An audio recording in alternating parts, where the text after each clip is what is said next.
फैजुल्ला खान साहब, ये बात कही जा रही है कि ऐसा होना चाहिए, ये होना चाहिए में ही रह जाएगा क्या?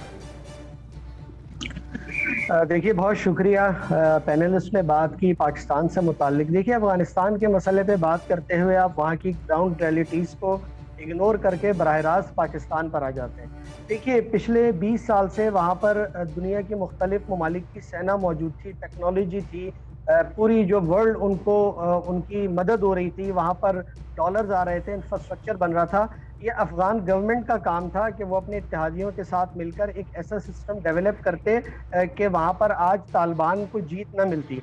लेकिन मामला ये है कि वो सारी उस चीज़ की नाकामी का मलबा पाकिस्तान पर डाल दिया जाता है और अब ये बात की जा रही है कि पाकिस्तान ने जंग जीती।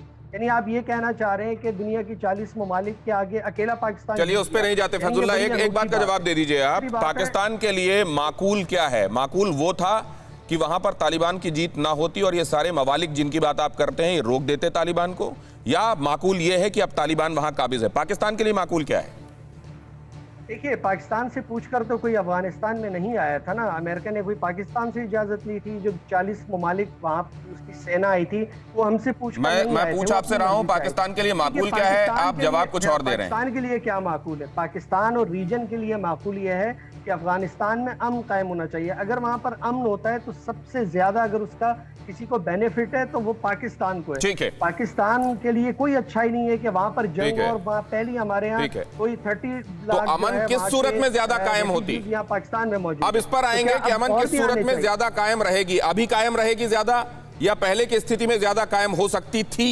इस पर भी मैं चर्चा करूंगा, लेकिन विष्णु प्रकाश जी के पास जाता हूं। कुछ बीच में कह रहे थे काटजू साहब, उनसे मैं सुनूंगा कि वो उन्होंने क्या कहा। शायद आपकी बातों के जवाब में कुछ कहा, लेकिन बाद में जाऊंगा उनके पास। विष्णु प्रकाश साहब, अमन माकूल है सबके लिए, सब जानते हैं कि अमन चाहिए, फिर ये अमन की चिड़िया मिलती क्यों नहीं है?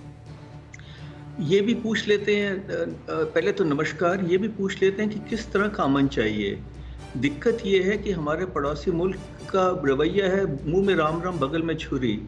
तो अब वो अमन चाहते हैं जहाँ की गुलामी की बेड़ियाँ टूट जाएं, पर गुलामी की बेड़ियाँ किसकी टूटें? तालिबान की टूटें, ताकि तालिबान अपना जो पहले कार्य करता था वो करता रहे। जब इमरान खान साहब कहते हैं कि गुलामी की जंजीरों तोड़ दी हैं अफगानिस्तान ने, तो महिलाओं ने तो नहीं तोड़ी हैं, बच्चों ने तो नहीं तोड़ी हैं, किसने तोड़ी हैं?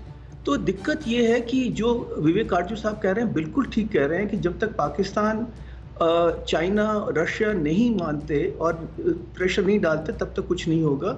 पर दिक्कत ये है कि सब जानते हैं पर प्रेशर नहीं डालेंगे।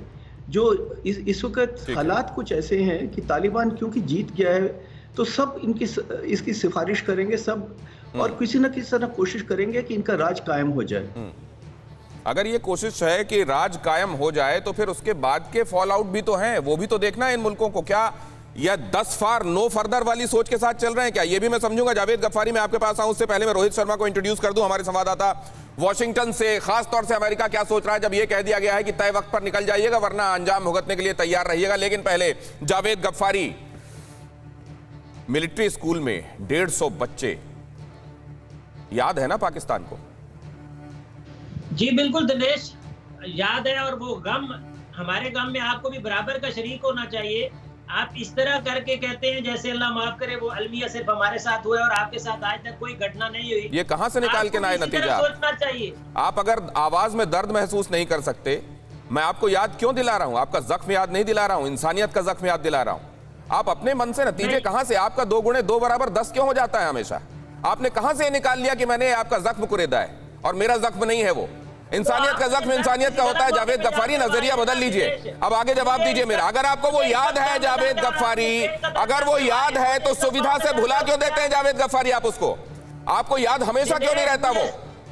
मुझे पेट के दर्द का इलाज करने दीजिए, ना कि मुझे सर का दर्द दिलाइए याद, ना कि मुझे पाँव का दर्द याद दिलवाइए। इस वक्त जो मुझे दर्द है ना वो करने दीजिए।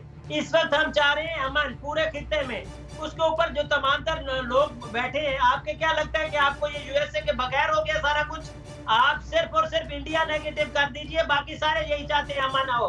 और अगर अमन के लिए काम हो रहा है तो उसको होने दीजिए, या तो फिर आपके पास बेहतर ऑप्शन है तो उसको ले आइए। या तो कम से कम ये रोना धोना बस कर दीजिए ना दिनेश। आप क्यों चाहते हैं कि वहां पर अमन ना हो? अगर हो तो फिर सबर कर लीजिए। मतलब जावेद या तो गफ्फारी, फिर आप लोगों का हमारे कोई पास उसूल नहीं है। बुलाया एक मत सेकंड जावेद गफ्फारी, आप लोगों का कोई उसूल नहीं है। आप जिसके हाथ में तलवार देखते हैं उसको नमस्ते करने लगते हैं। आप ये कह रहे हैं अब होने ऐसा दीजिए वो। होगा, नहीं नहीं, ऐसा आपका यही है क्या? अब इसके हाथ में बंदूक है, वो सामने खड़ा है तो उसको नमस्ते करने लग जाओ। ऐसा होता तो सबसे ज्यादा तलवार तो बीजेपी के हाथ में होती है और आप तो उसको नमस्ते नहीं करते। आप उनको जाके क्या बीजेपी के हाथ में तलवार होती है और वो लोगों को उस तलवार को गर्दन में रख के ले जाते हैं मशीन तक जहां पर वोटिंग की जाती है और उनकी सरकार आ जाती है। जावेद गफ्फारी, अपनी जानकारी दुरुस्त कीजिए। और आप कह रहे हैं ना आपके सिर में दर्द है, अगर सिर में दर्द है तो उसका इलाज कराइए, आपके लिए जरूरी हो गया है। लेकिन पहले मैं रोहित के पास जाना चाहता हूं। अब रोहित, इन सब बातों के बीच में अमेरिका इस हकीकत को पहचान रहा है क्या? और अगर ऐसा है जिसका जावेद गफ्फारी इशारा कर रहे हैं कोई डील हुई है, तो डील वाले को धमकी मिल रही है कि टाइम से छोड़ देना, इस पर मैं आऊंगा। फिक्र आपकी, सोमवार से शुक्रवार रात 9 बजे सिर्फ TV9 भारतवर्ष पर।